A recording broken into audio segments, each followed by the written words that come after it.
So today I wanted the opportunity to speak on a nostalgic moment. And this is going to be a part of my bigger series of different stories of the man in the shadow. Mike Tyson and my experience of him from what I recall as being a small kid and why over the years he's such an incredible figure. Not because of the pivot he made from boxing, but because of what he faced, what he integrated, and what he became. Iron Mike was just something you remember growing up. It was must see TV. And here's the thing about a Tyson fight.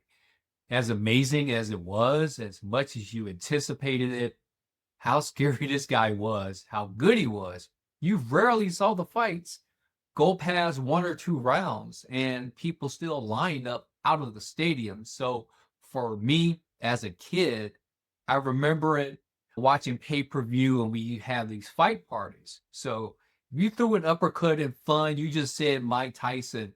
So the same way when you shot a shot back in the day, you said Jordan when you went up. Tyson was just on that level of Jordan and Michael Jackson.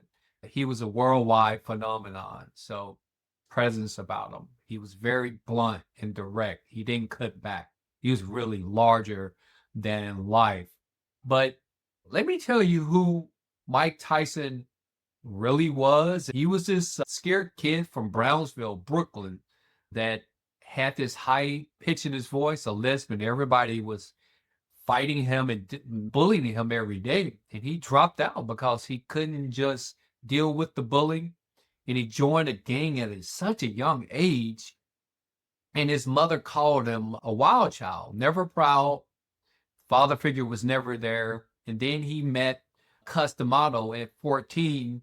A counselor introduced him. Cus watched him spar for a few minutes and predicts that he was going to be the youngest champion ever. And Cus does something no one else did. He just gives this kid a promise. I'm going to make you the thing the world fear. And Tyson just made a promise back. Don't worry, Cus. One day the world is going to be afraid of me. When they mention my name, they'll sweat blood. That wasn't confidence. That was also a vow. That scared kid deciding that he would never be vulnerable again.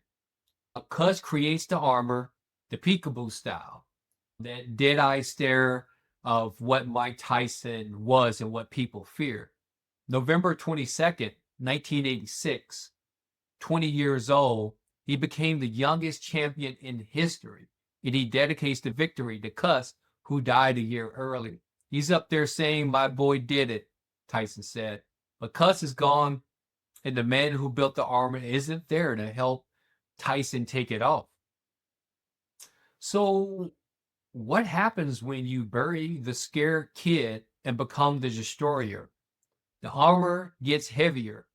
February 1990, Buster Douglas, 42-1 underdog, knocks Tyson out in the 10th round, one of the greatest upsets in history.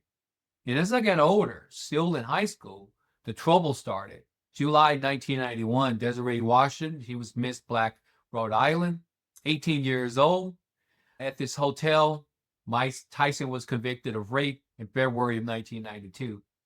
He claimed innocence. We take him for his word, but we also know her experience in feeding violation. Two people with two different truths there. We were all shocked. We were on the fence. People questioned why was she in the hotel? But that was just a different question back then. I was still a kid too. But he went to prison for it. They saw that he was guilty. When he got out, he was never the same fighter.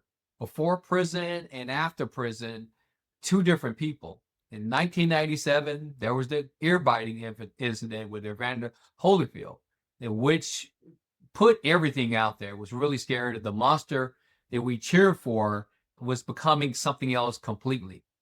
Bankruptcy, all hundreds of millions of dollars, mansions, tigers, jewelry, cars, entourages, drugs, alcohol, sex addiction.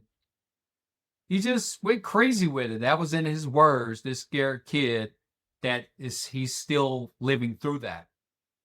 But over the years, I started seeing something different in an internet age, watching him become a family man, taking care of pigeons. I started to dive a little bit deeper, and I got a newfound respect for this guy. He's got a really good heart, a good soul, because here's what happened. Around 2016, someone introduced him toad venom, a psychedelic from this desert toad.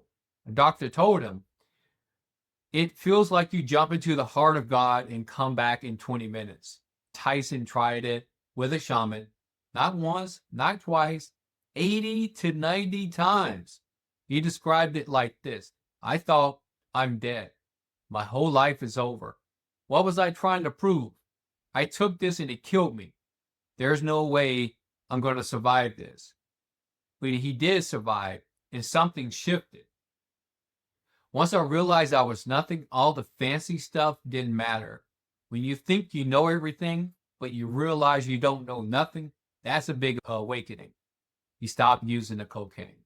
He stopped alcohol, dealt with his sex addiction, started meditating daily, studying philosophy. He said, I don't really do any light reading, just deep, deep stuff.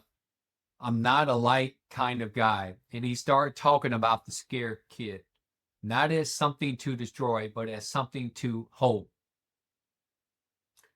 See, this is what most people get wrong about shadow work.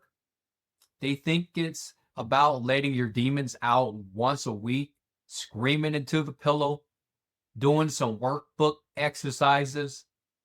That's not the work. The work is integration. It's about standing side by side with the parts of yourself you push down. Think about it like a basketball team. You got players sitting on the bench their whole career, 2 minutes, 1 point, never really got a chance. But if you let them play, if you give them the green light, most of them can score 15 to 20 points a game. That's what Tyson did. He gave that scared kid the green light 80 to 90 times with that medicine, daily meditation, philosophy, sin in the silence, so the parts he buried could finally speak, not locking them up, not caging them, standing beside them. He said to himself, I look at life differently. I look at people differently. I've never been the same. That's not redemption. That's integration. So where's Tyson now? He's 58 years old, net worth around 10 to 20 million. That's what the internet says.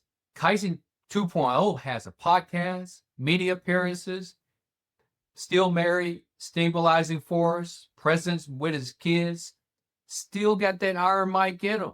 He's able to snap, but he's learned balance because that guy is a warrior. He really is. He was built from that.